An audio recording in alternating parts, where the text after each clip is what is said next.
वो बच्चे हाथ ऊपर करेंगे जो हमको जानते हैं, लगभग लोग जानते हैं।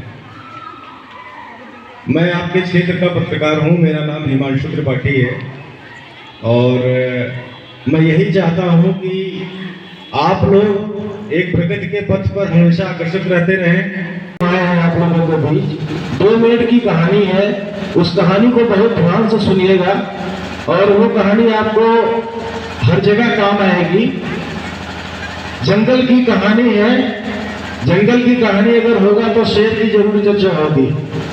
एक जंगल था, एक शेर रहता था और शेर की क्वालिटी ये होती है कि वो खुद शिकार करता है तब मांस को खाता है।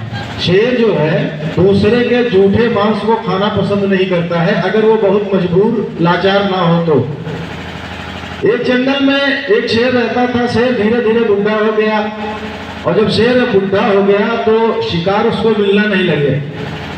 एक बुजुर्ग शेर को शिकार करने में असमर्थता होती है तो वो जंगल में घूम घूम के ये कहता था कि कोई मेरा दोस्त बन जाए, कोई मेरा दोस्त बन जाए, कोई मेरा दोस्त बन जाए। अब शेर के साथ दोस्ती करने के लिए कोई राजी नहीं होता था, क्योंकि ये लोग जानते थे कि अगर हम इनके दोस्त बन जाएंगे तो जब इनको भूख लगेगी तो हम ही को मार के खा जाएंगे। बात सही है यहाँ तक। इसीलिए कोई उनका दोस्त नहीं बना। एक गीदड़ होता है जिसको आप लोग सियार कहते हैं।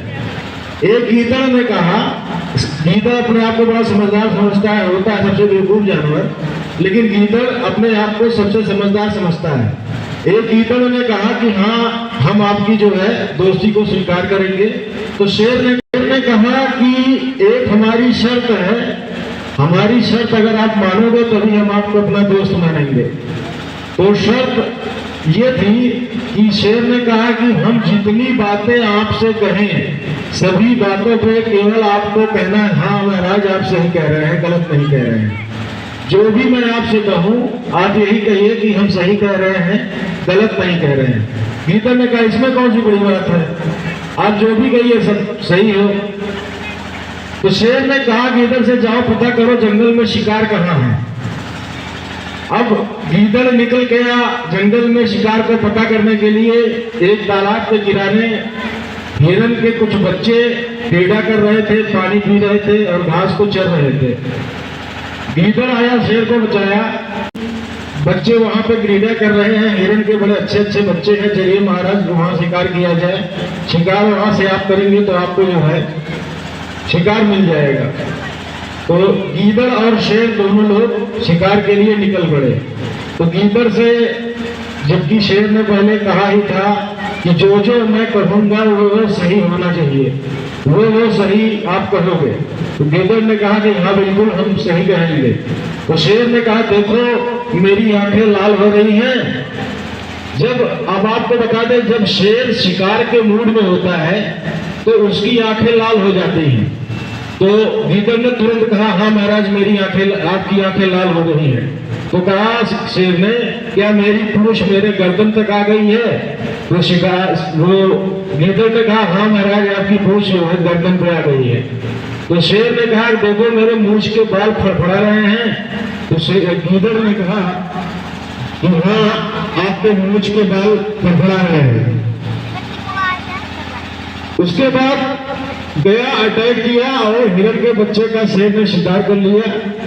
अपने कुछ खाया, कुछ जो बची मांस थी वो गीदड़ को दे दिया। गीदड़ अपने घर पे लेके गया, परिवार वाला वो भी था बेचारा। ऐसे बहुत दिन बीतते चले गए।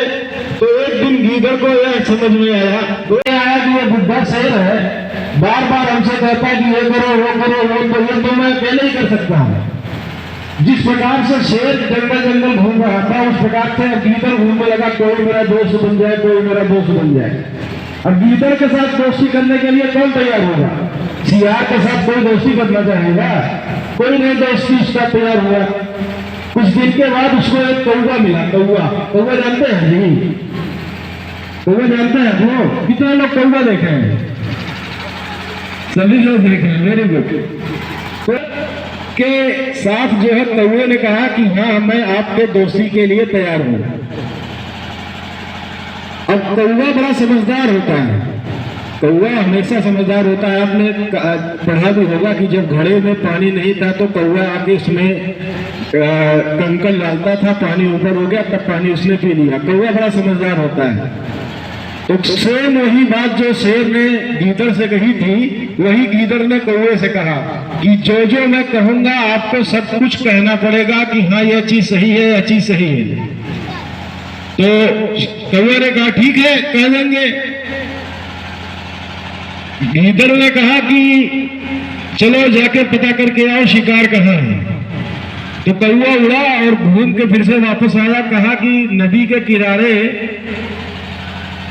हाथी के बच्चे क्रीड़ा कर रहे हैं, वहां चलिए महाराज आपको शिकार मिल जाएगा। अब गीदड़ के पास बुद्धि कम, कौवे की बात मान के वो हाथी के शिकार के लिए पहुंच गया। हाथी के पास जैसे ही पहुंचा तो उसने कहा देखो मेरी पूंछ मेरे गर्दन तक आ गई है। अब सियार की पूंछ इतनी बड़ी होती है, शेर की पूंछ बड़ी होती है, सियार की पूंछ छोटी सी होती है, वो कहाँ गर्दन तक आएगी। लेकिन उसने कहा कि हाँ हाँ गर्दन तक आ गई है। फिर उसने कहा कि देखो मेरी आंखें लाल हो गई हैं। अब सियार की आंखें कैसे लाल हो सकती है, तो बिल्ली जैसी आंखें होती हैं। लेकिन प्रश्न ये था कि उसकी सारी बातें उसको मानना था। उसने कहा हाँ हाँ महाराज एकदम लाल हो गई, चकाचक हो गई। उसने कहा देखो मेरी मूछ के बाल फड़फड़ा रहे हैं, सियार के मूछें नहीं होती। उसने कहा कि हाँ हाँ फड़फड़ा रहे हैं। अब वो अटैक किया जाके किसके ऊपर, हाथी के बच्चे के ऊपर। हाथी के बच्चे ने एक पैर केवल मार दिया, सियार वही सीताराम। अब कौवा उनकी आंख निकाल लिया। कौवा का सबसे फेवरेट डिश होता है आंख। कौवा जो है मरे हुए जानवरों की आंखों को खाना पसंद करता है। उनकी आंख निकाला और लेके गया शेर के पास।